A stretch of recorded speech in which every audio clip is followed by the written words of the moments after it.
Welcome back to another episode of the Dat Fitness Business podcast.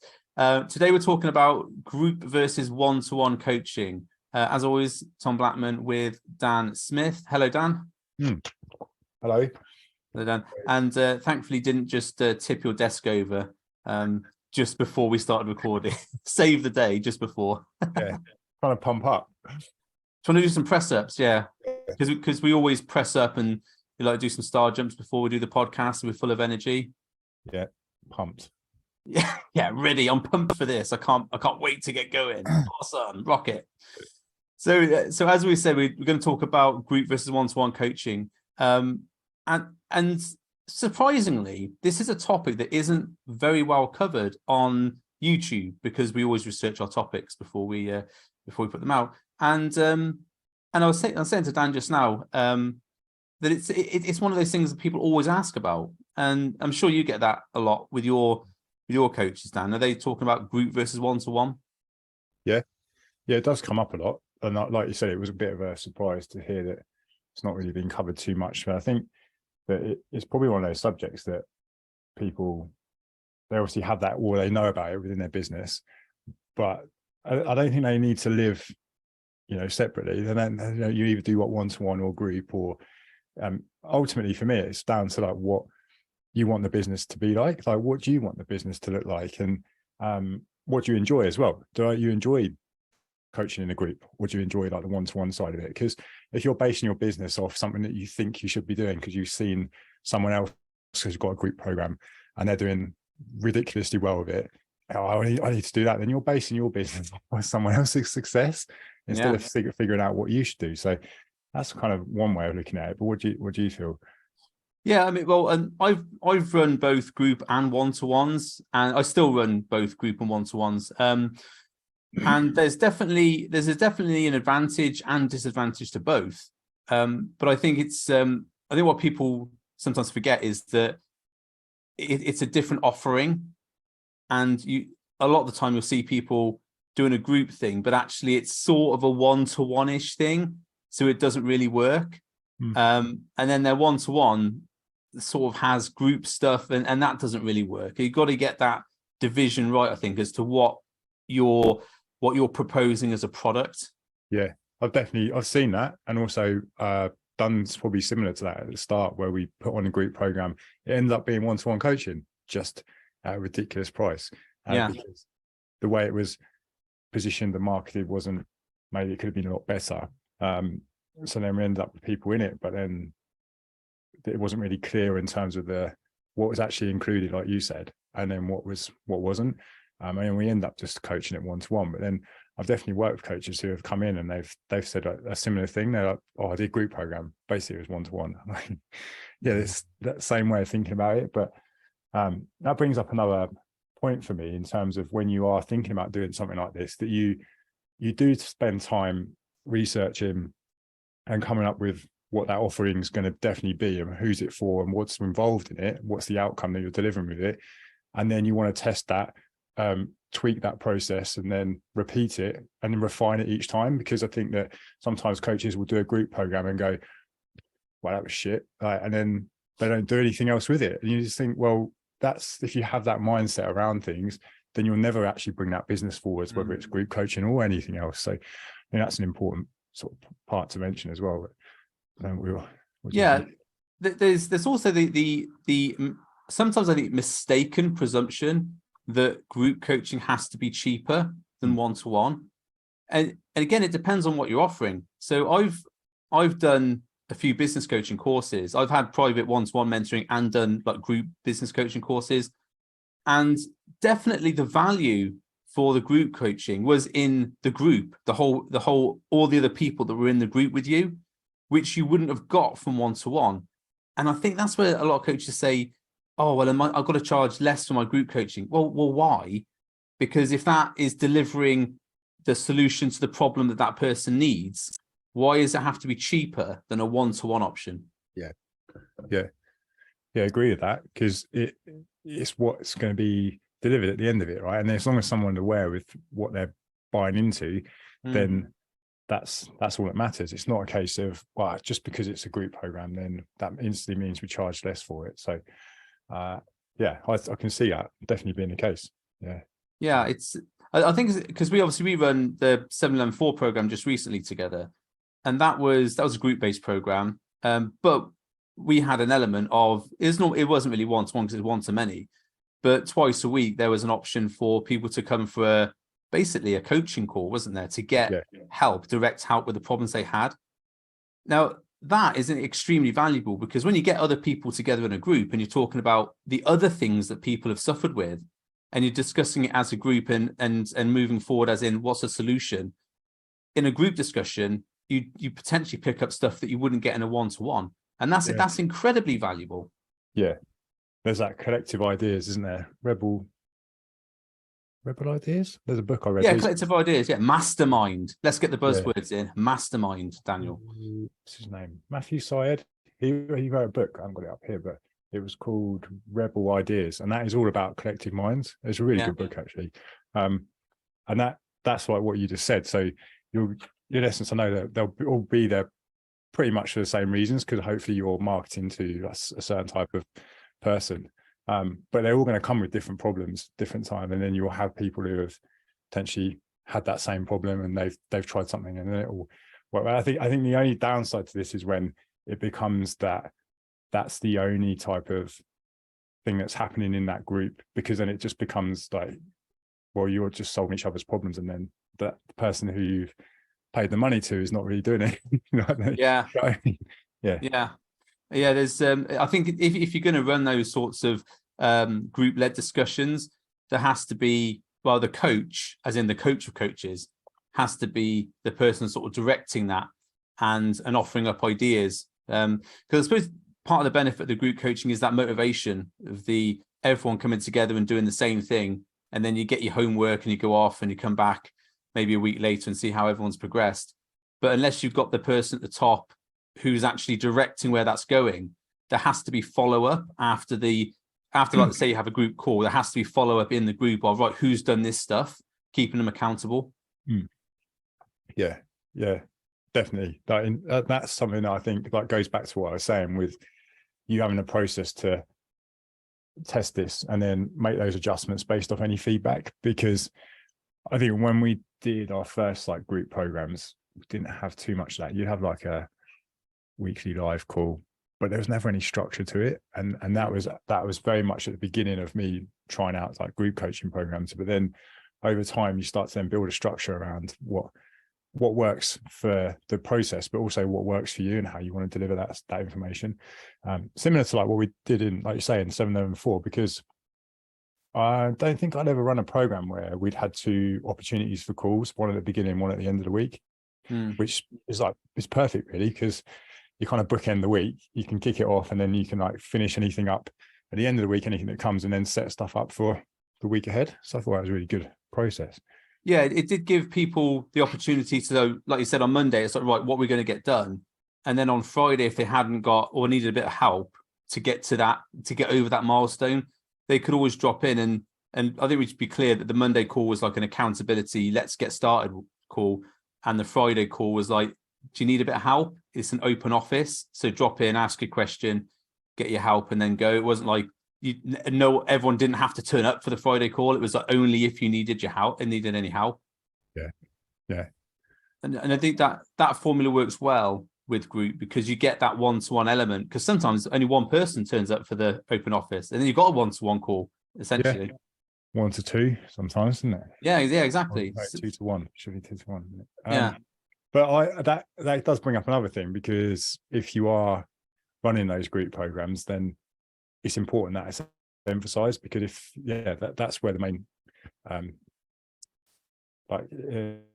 stuff is being delivered. So like the main content in terms of what's being put out there. So if people aren't aware of that, then they just don't turn up, then okay, they've got access to whatever else is there, but that's like the main piece of content. So it's important to make that important. Yeah. Well, let's go back into one-to-ones then, because obviously one-to-ones, there's and I'm presuming most people run one-to-ones in a similar way, as in you have some sort of call, a one-to-one call or meeting at intervals, either 1, 2, or 4 times per month, where you really dive into your clients' problems and help them with that. So there's only two minds there, isn't there? You and the client. So it can be incredibly productive, and it can be very, very valuable, obviously, as well. Yeah, I think the one-to-one side of it is something that coaches, and I don't think it's anyone's fault, but it's been that standard way, hasn't it? So you do a check-in every week. There's a check-in. There's maybe like your call is set, and whenever you do it, and that's pretty much like the standard process, right? But yeah, I remember I did a coaching call with Ella recently, and we were talking about this, and she was saying, find me somewhere else where you actually have a weekly check-in. Like, you don't do that with anything else. You don't go to your doctor every week. You don't go to a dentist every week. Like, it just doesn't happen. Not. No. I mean, so it's only in this that we're like, well, we have to. And then when someone doesn't check in on a weekly basis, it's like, oh, you haven't checked in. Like, well, maybe they've just been busy. Maybe they've just had a lot of stuff going on that week. And then you take it personally, as in like something you've done. Yeah. Let it say not checking in. And it's just that people are busy. They've got other stuff happening. So I've started to play around with this recently and maybe look at extending the amount of time that we have, even in our one-to-one coaching, changing the length of time that people check in with. And like you said about calls, for my coaching, my personal one-to-one coaching, that I don't have a set structure for calls. If someone needs a call, we'll do it. But other than that, there isn't one. It's done. We do a lot of video feedback. We do a lot of video interaction, but there's not like a set structure. You will have a call every 2 weeks. It's never been needed. Although I say that, we have one of our other coaches who has more calls booked in because of the client type she works with. So they have more calls. So again, that's working the service around like who you're working with. So I think that's important. Yeah, it's I'd agree with that. I have on my let's talk about business coaching. I have an initial 12 weeks where there is a weekly call, but then after that, it's very specific. Like, you don't need a weekly call after that. The initial 12 weeks is because normally when people come to work with me, it's like, there's a problem that needs solving. And it's like, okay, well, let's do intensive to solve that problem and point you in the right direction. But once you have done that, once you have eliminated those things that are, right at the forefront and preventing them moving forward with their business, you don't need a weekly call, because you can't implement a whole load of stuff in 1 week. You need, I would say, at least 2, maybe 4 weeks before the next call to come back and say, right, okay, how have you got on with those things you were doing? Yeah. In the initial, there's like a rush, isn't it? I've got to get something done about this. Yeah. And then after that, I very rarely take on clients for past the 12 weeks on a weekly call. It's very rare that happens. Yeah. No, I'd agree with that, because like you say, it's the same in even in the coaching stage, someone will come to you and there's more initial contact needed or more support needed at the beginning because they're trying to figure out a lot of things, and you're maybe having to go through more stuff with them. And then it's like, right, it's okay, you know this now, I'll go away and do this. Let's do this for a period of time. The same with like the business side of stuff. When people come in, it's very time intensive at the beginning. And then I agree with you. If you get to that certain point where people are consistently needing calls like that, either something's always going wrong, or you're not coaching properly, or they're booking it for the sake of it because it's there. And then I find that sometimes is a thing, because if it's there, someone will do it, and we might get onto a call and go, potentially we didn't need to do this call today, and you could have spent that time putting it into the business and doing stuff that you was going to drive that forwards. It's taking time away from that, so it could be a negative as well, I think. I'm quite flexible on the like after the initial 12 weeks. There's like, you've got X amount of calls per month, use them when you need to use them. And a lot of the time I'll WhatsApp a client and be like, how are things going? Haven't heard from you. Yeah, everything's going great. Do you need a call? No, I'll call you when I need a call. Okay, great. And sometimes it's just WhatsApp checking in. What's a quick question? Okay, do this. Oh, I don't need to check in this week because that's sorted. I think you have to be flexible. It doesn't have to be rigid about having a rigid check-in. Yeah. Again, fitting it to the service and also to the people that you coach, because I do work with a few coaches who have more frequent calls because of the type of client they work with, and that then does does get to a point where like, well, your kind of capacity is limited by what you can do. Then only so many hours in the week, isn't there? So that can be a problem. But then it's like, okay, looking at it like a process that potentially if they come to you, like you just said, and you're working with them for the initial period of time, you'll have more frequent calls. Then they might go to a wider range between the calls, and that's worked quite well. But getting to that process is sometimes quite tricky because you're having to get someone to change a system that they might have done for a number of years sometimes. Yeah. And you'll get worried that it's like, if I change this, then people don't like change, do they? They're funny about it. So you get worried that people will suddenly just up and leave, but it's never the case. No, I don't think it's ever been the case.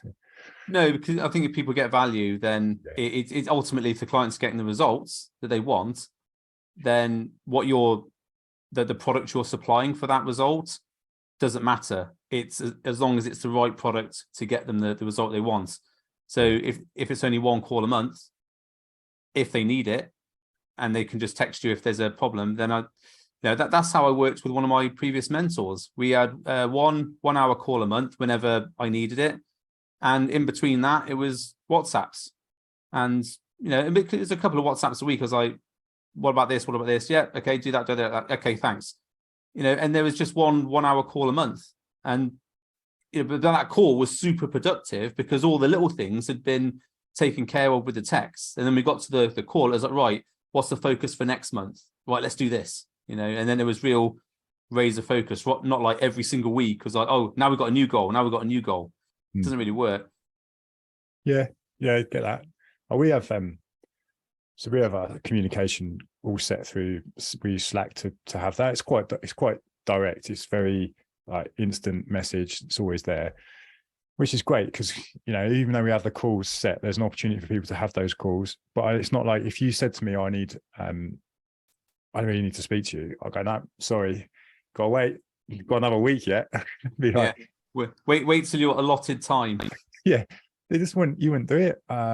So with that in mind, it's just working again with whatever's needed, because it's just as easy for me to go, oh, let's just jump on a call tomorrow, or whenever you're free, we can do that. But then when you do have other touch points within there, so that there are frequent calls that happen that are more group based. So with we have the coaching drop-in calls with some of the other experts we've got in there, but then we have the weekly review form that comes through anyway. And again, like, not everyone fills that out every week because, like I just said before, it's sometimes stuff's busy and we're not a need for it. But when it is, they know it's there, and if they do log that data, they can always ask for feedback there as well, and they'll always get that as well. So it's almost like they know it's there if they need it.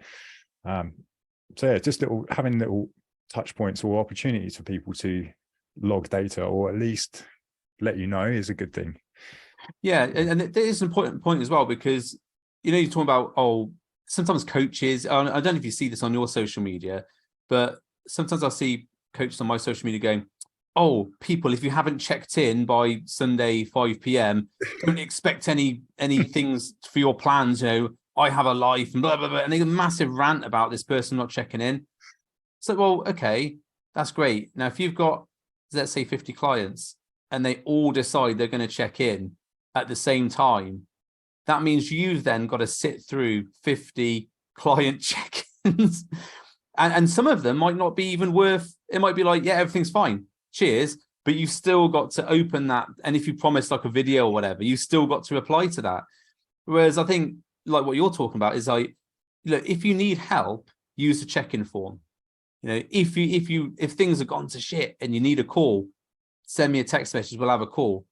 Apart from that, implement all the stuff we talked about, and when you've got a problem or when you need a bit of advice, then check in. I think that you got to think about not making a rod for your own back with all the the check-ins you need to do.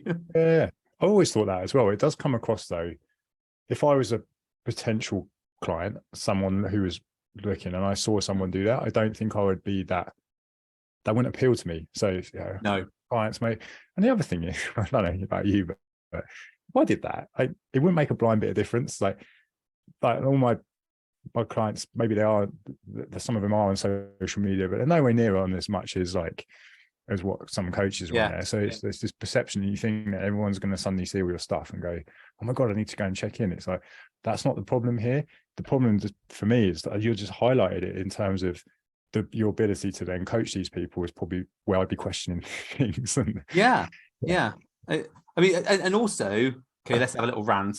Also, if you do you know, I hate people who put stuff on social media. Oh, all plans going out today. You know, all reminder to clients to check in. So, well, don't you have their phone number? Don't you have their email address? Don't you have potentially a private Facebook group where all your clients are? You know, where you can then potentially have a conversation with them. You know that meme, and it's the guy at the side of the road holding up the sign.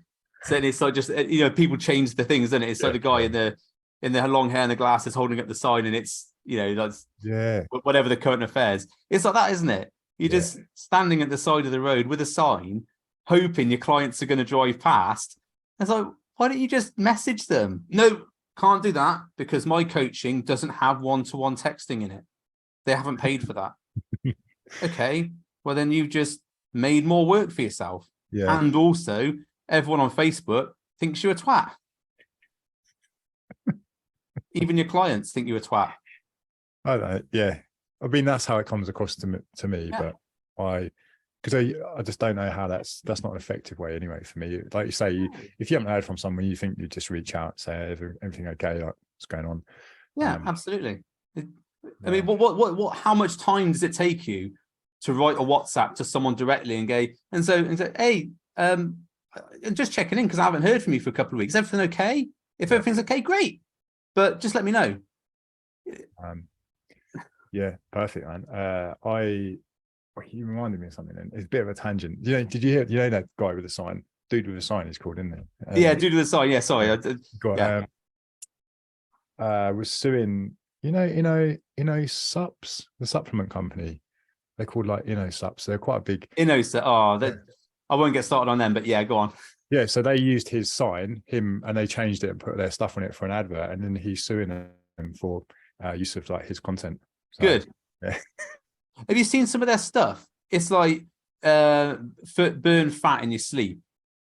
Oh, fuck off, mate. It burns fat in your sleep. and okay, this is a business podcast, so I won't go into it.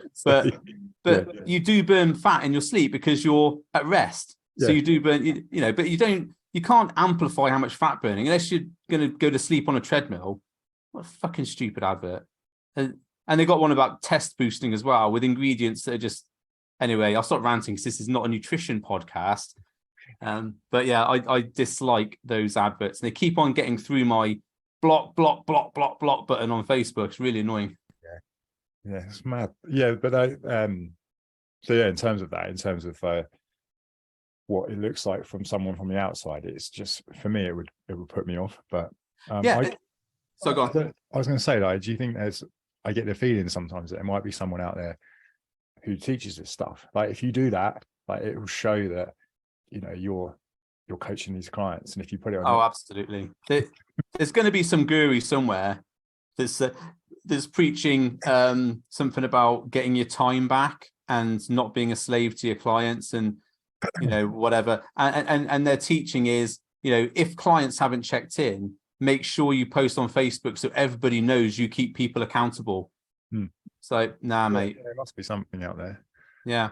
And also, you know, a lot of clients are saying, a lot of coaches say, oh, I've got like 50 clients or whatever, a lot one-to-one clients. Okay, if that's the case, why are you posting on Facebook to tell your clients? You know, if they're one-to-one clients, you have their number, you have their contact details. Why have you not reminded them? Why have you not contacted them personally on a one-to-one basis? You know, it just grates on me a little bit. And I think what people are doing in their mind might be thinking, if I can post on Facebook that I've got clients, maybe people will want to work with me because it shows that I've got clients. But actually, it just shows that you don't coach your clients very well because they're not checking in. Yeah, exactly. Yeah, just a little rant there. We were talking about group and one-to-one, weren't we, at some point? Yeah.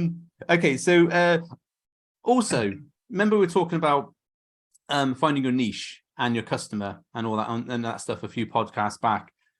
If you're going to do group or one-to-one, it really does depend on what the target niche you're looking at is. Is that right? Is that right grammar? Do you get what I'm saying? Yeah. I agree, because again, you've got to go back to like the things that you mentioned before about the 3 areas around, like, is there can they afford it?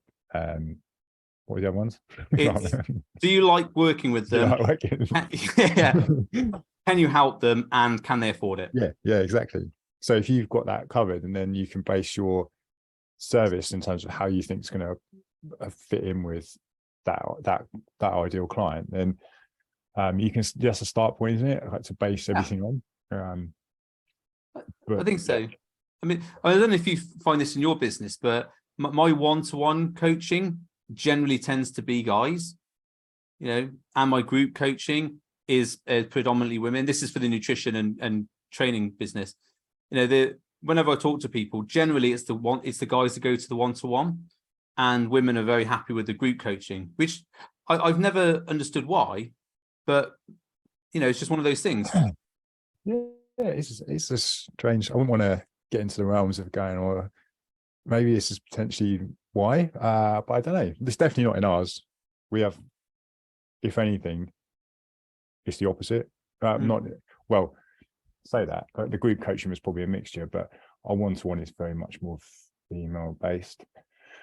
But I think that comes down to then the bit before that, in terms of, okay, who are you marketing it to, and what is it, that side of it. So we've definitely done some groups in the past, but they were geared around. I've done some like men only like group stuff. Done that in the past, definitely. Just trying to think of some other, like, our academies. Probably it is very female orientated, actually, so that's more group stuff. It's just weird. I mean, and here's why it is weird, is because the niche for build, as in build body, is there isn't a male or female like element to it. It's people who like working out in gyms. So that just interesting. But I suppose if you were going to do when I did Target Lean, that was definitely targeted towards women, because what we were delivering was targeted towards women's fat loss. But it's just interesting. But I think if you are going to decide on group or one-to-one, I think definitely the can they afford it side of things is going to be a real top level indicator of who that's for. Yeah, big time, because then it's going to make your life easier as well. About, okay, is it something worth pursuing? How am I going to market that? Because then that comes back down to the way it's positioned with the content.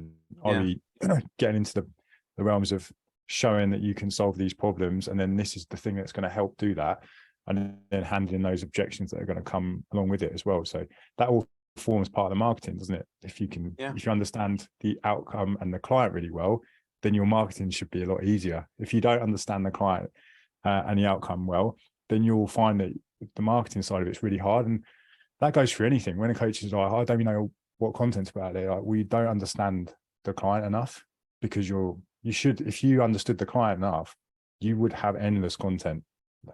I just find that's a real, I don't know if you agree with that, but I find there's that kind of connection there whenever I've spoke to someone about it. I mean, it's we talked about like avatars and stuff before, haven't we? And like people have a specific niche. I have a specific niche, but also I have an image of someone in my mind. So say for someone in my mind might be, let's say for example, his name's Andy, and he's a successful like entrepreneur, has a family, works from home a lot, likes training, doesn't like cardio, and all these things, all these features of his avatar are things that I can say, well, if he's got kids, he's not going to want to get up at 4 a.m. and do cardio. He's probably on the weekend not going to be at the gym 3 hours on Saturday. So we need and also he probably was going to eat a bit more on the weekend because he's out with his kids.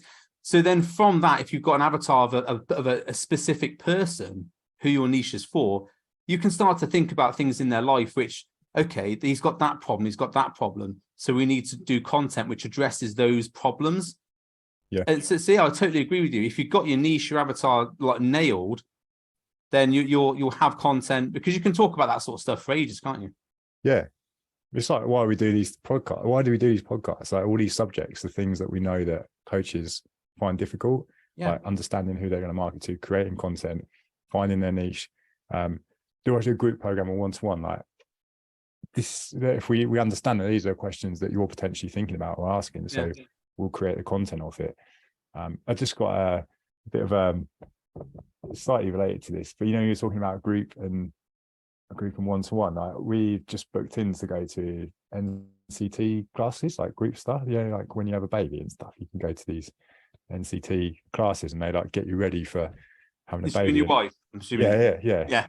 So not strong collective. no, slightly off tangent, but so yeah, we went to our friends, and they were saying that they went to it when they had their little boy, and like the women, it's really good for women because they they'll meet up after and they'll still stay in contact to go for coffee and stuff, and it's really, I think that's a great thing. And then I said to the guy, and he was just like, yeah, we met up a couple of times for like some like beers in the evening, and I don't know if it's just me, but I was just like, I said to Ashley, I said, that's just not me. I think it's great. She's like, well, it'd be good for me. I think, yeah, it will be good for you, but I just wouldn't do it, because I just know that I've got my group of friends, and maybe on the side, that's how I think about things. But then it really got me thinking about when you said your comparison there with like groups and the females and then males doing one-to-one. I was like, that's me all over. And part of that is that, and obviously we're not being sexist here, but what I found is women do value the community aspect of it more. They generally tend to post more in the community groups. They generally tend to have longer posts. They like engaging with other women. So, and I think that comes down to sort of like the roots of our genetics, that women do value a bit of community a bit more. And I know there are exceptions, but that's what I found in running all these groups for years, is that it is generally women who post more, which is great, because they get loads of value. But what I've noticed with guys is that they want to get in, solve the problem, and get out. And then, an analogy is, like when you go shopping with your wife, like, as a guy, I'll go shopping and I go walk into a shop. Yeah, I like that t-shirt. I'm going to buy that. And Sam will say, do you want to look at it? No, I don't look at any other t-shirts. I like that t-shirt. I'm going to buy that. And that's the end of my shopping. Yeah. Whereas she'll go around all the shops and then come back and buy that thing she looked at the first time. I have to look at everything. But yeah, I get that, because I'm very much like, go and get it out. Done. Yeah.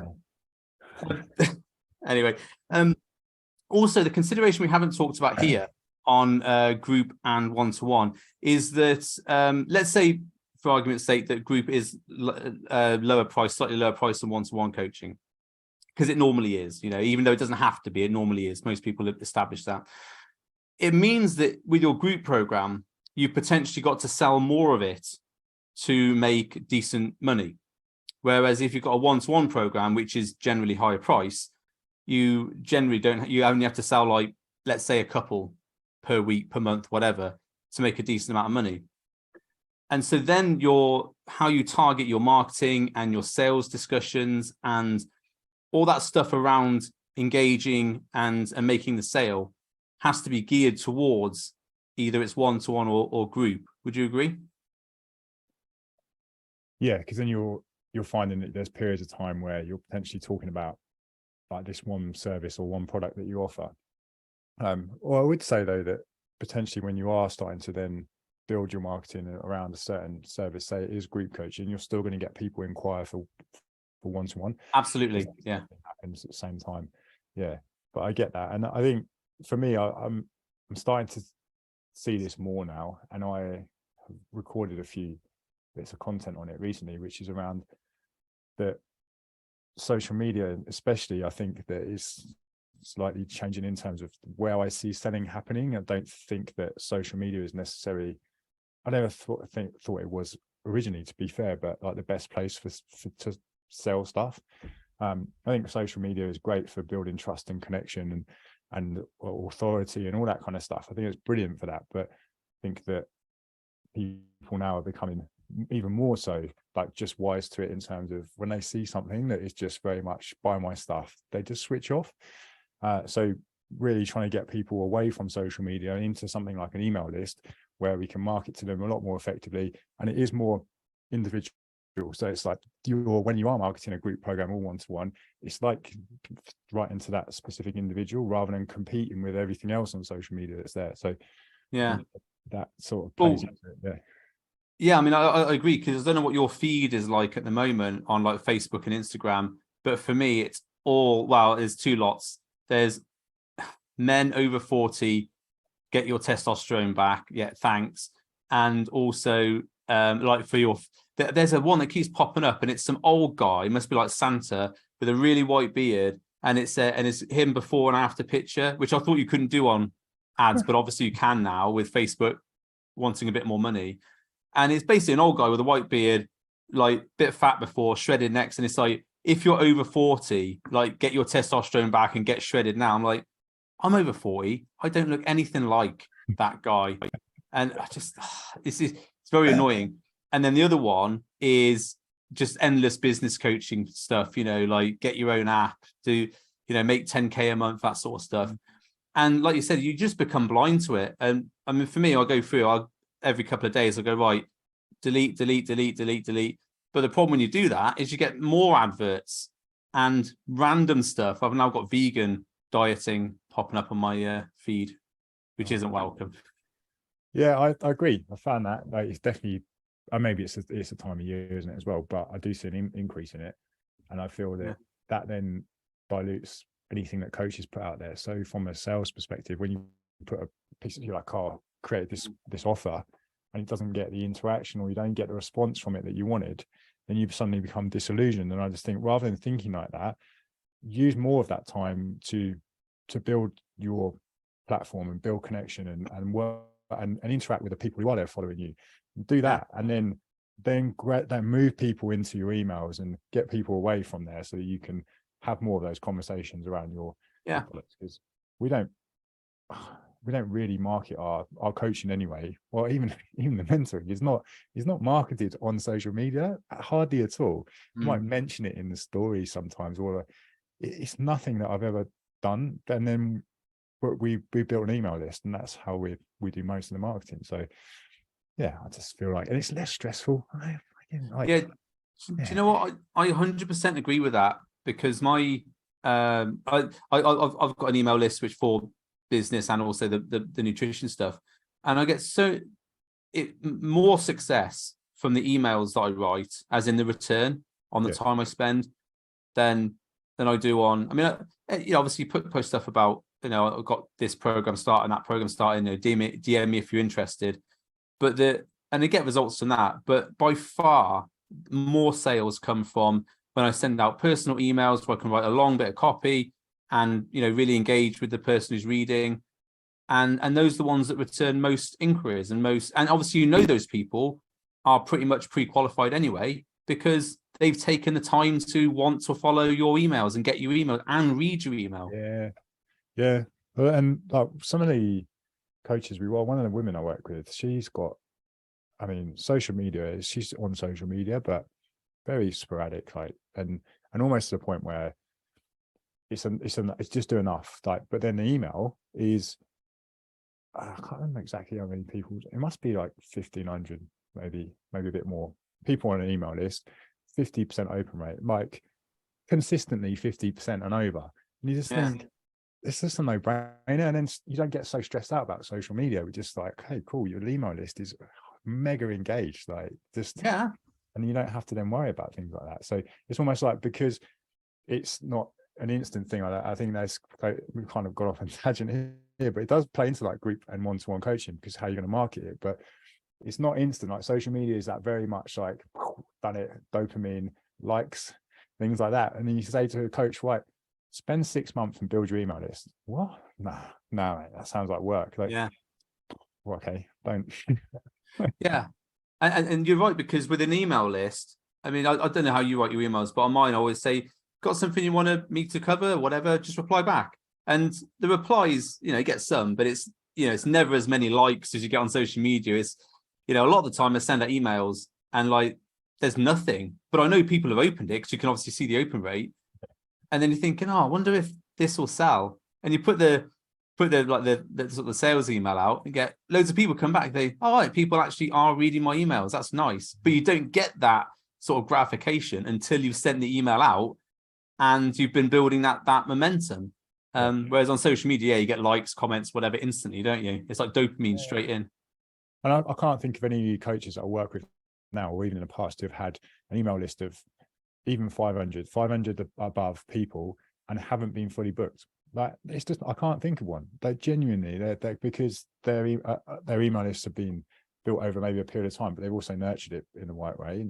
And they've never actually struggled then to be in that position. Whereas if you flip it the other way around, then the people who are trying to then win social media, and even those people who have got hundreds of thousands of followers, I guarantee if they haven't got some of those people into an email list, they will be struggling still. Like, maybe that's a big shout, but I just guarantee it, because, you know, I've seen some big accounts out there not do very well just through social media. Well, there's that example of as that social media woman last year, and she launched a clothing range, and she had like millions of followers. All she needed was like 1% of people to buy, and so like that or something. It's not even like that. Yeah. So I think you're right. I mean, in terms of, I say we're going off on a tangent, but the email list is definitely going to be the place where you're going to get the majority of your sales if you're getting the right people in via your niche and everything else. Sorry, mate. My flooring's disappeared on me. Your flooring, the floor has opened and swallowed you. It really annoys me. You got one of those like plastic mats because of the chair. He just goes walking like fucks off that damn. Okay, so we've done a fair bit on group versus one-to-one. Have we missed anything? I know we've been off on a little bit of tangent, but I think it all ties into it, because the marketing side of it's important. But I think ultimately, just I've got one more thing. Group programming or group coaching can allow you to develop your understanding of your niche better. Quicker. That's what I found. When I ran Target Lean, I got 20, 30 people very quickly who I knew what they needed, and I could really refine it for the next run. And that really helped me. Whereas with one-to-one, because you're dealing with individual people, it's individual problems, which you do learn. But with a group, you get lots of questions coming in, lots of things you need to think about.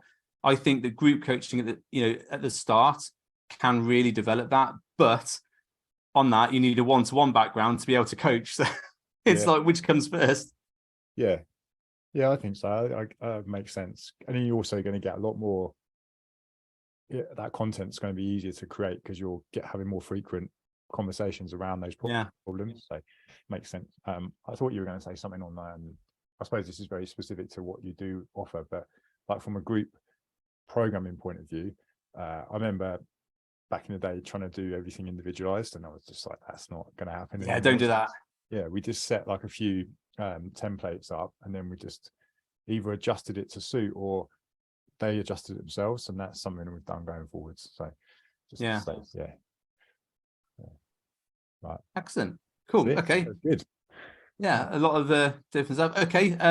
Just need to do where people can contact you. Fax number. MySpace. Anywhere. Strong Collective. Anywhere. Dan Strong Collective. strongcollective.co.uk. That's it, really. And YouTube? You got YouTube now? Yeah. At Dan Strong Collective. Got the handle. Nice. It's everywhere. Take it over.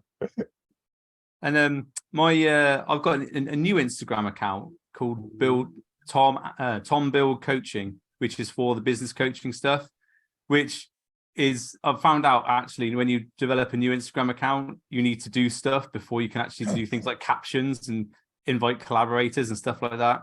So if you're listening to this or watching this, go and give me a follow. You can unfollow me later on when I've got like 1,000 or so, but get me up to that point so I can actually do decent content. Yes, go and follow Tom so you can do more stuff. So I can add captions to my video.